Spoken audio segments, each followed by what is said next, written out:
Welcome to வேந்தே kitchen. இன்றைக்கி நாம் வீட்டிலையே சூப்பரான ஆரோக்கியமான வாழைப்பூ அடை தோசை எப்படி செய்கிறதுன்னு நாம் இன்றைக்கி பார்க்க போகிறோம். வாங்க அதை எப்படி செய்கிறதுன்னு நாம் இன்றைக்கி இந்த வீடியோவில் பார்க்கலாம்.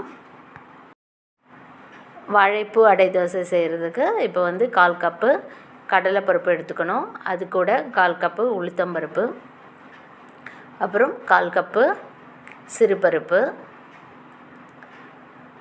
அதுக்கப்புறம் 1/4 கப்பு துவரம்பருப்பு. இந்த 4 பருப்பும் நம்ம 1/4 கப்பு எடுத்துக்கணும். இப்போ 1 கப் அளவுக்கு சிகப்பரிசி எடுத்திருக்கேன்.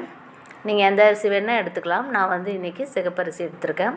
சிகப்பரிசியோட இப்போ நல்லா கழுவிடணும். இது எல்லாத்தையும் பருப்பு சிகப்பரிசி எல்லாத்தையும் சேர்த்துட்டு நல்லா கழுவிட்டு தண்ணி விட்டு 5 ஹவர் அதை நல்லா ஊற வச்சிடணும். ஒரு 5 மணி நேரம் நல்லா ஊறட்டும்.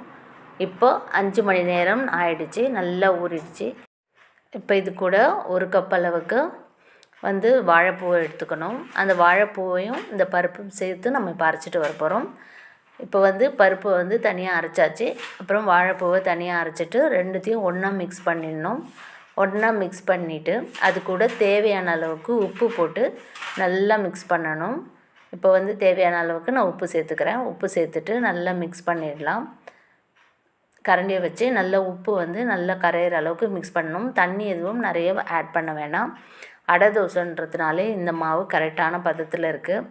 இப்போ நம்ம இது கூட நம்ம வெங்காயம், பச்சை மிளகாய் இதெல்லாம் சேர்த்துட்டு அதுக்கப்புறம் தான் நம்ம அடை தோசை சுட போகிறோம். இப்போ அதுக்கு ஒரு வெங்காயம் சின்னதாக கட் பண்ணி வச்சுருக்கேன். கொஞ்சம் பச்சை மிளகாய், அதுக்கப்புறம் இஞ்சி, கொத்தமல்லி, கருவேப்பிலை இது எல்லாத்தையும் நம்ம சின்னதாக கட் பண்ணிவிட்டு இந்த மாவோடு சேர்த்துக்கணும். அதுக்கப்புறம் வாழைப்பூவை ஒரு 1/4 கப் அளவுக்கு நறுக்கி வச்சுருக்கேன். அதையும் நம்ம சேர்த்துட்டு அது கூட 1 ஸ்பூன் அளவுக்கு சோம்பு, 1 ஸ்பூன் அளவுக்கு சீரகம் சேர்க்க போகிறேன். 1 ஸ்பூன் அளவுக்கு சோம்பு சேர்த்தாச்சு. அதுக்கப்புறம் 1 ஸ்பூன் அளவுக்கு சீரகம் சேர்த்துக்குங்க. சீரகம் சேர்த்துட்டு அதுக்கப்புறம் பெருங்காயம், இப்போ பருப்புங்கள்லாம் நிறைய போட்டுறதுல பெருங்காயத்தூள் நம்ம சேர்த்துக்கணும். பெருங்காயத்தூள் 1 ஸ்பூன் அளவுக்கு பெருங்காயத்தூள் சேர்த்துக்கோங்க. பெருங்காயத்தூள் சேர்த்துட்டு நல்லா கரண்டியில் ஃபுல்லாக மிக்ஸ் பண்ணிடணும்.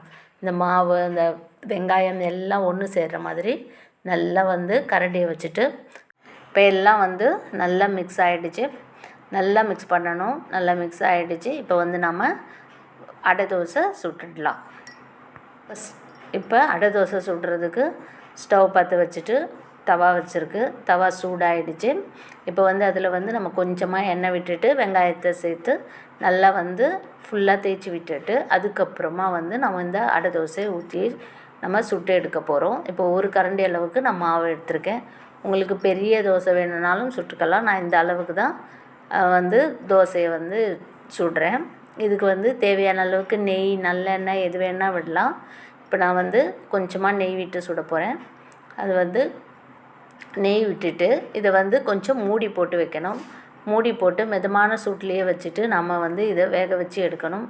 வாழைப்பூ அடை தோசை ரொம்பவும் சூப்பராக இருக்கும். இதுக்கு சட்னி எதுவுமே தேவையில்லை. நீங்கள் வீட்டில் எல்லாருமே இதை ட்ரை பண்ணி செஞ்சு பாருங்கள். ரொம்ப டேஸ்டியாக இருக்கும். இப்போ ஒரு பக்கம் வெந்தாச்சு. இதை பொறுமையாக எடுங்க. ரொம்ப சாஃப்டாக இருக்கும். இப்போ இதை எடுத்துட்டு அப்படியே திருப்பி போட்டுறணும். திருப்பி போட்டுட்டு இன்னும் கொஞ்சம் எண்ணெய் விட்டுட்டு மூடி போட்டு லைட்டாக வேக வைக்கணும். வெந்துட்டால் சூப்பரான அடை தோசை ரெடி ஆகிடும். இது ரொம்பவும் குழந்தைங்களுக்கு பிடிக்கும். நீங்கள் வீட்டில் எல்லாருமே ட்ரை பண்ணி செஞ்சு பாருங்கள். சூப்பரான ஆரோக்கியமான ரெசிபி இது. இப்போது தோசை ரெடி ஆகிடுச்சு.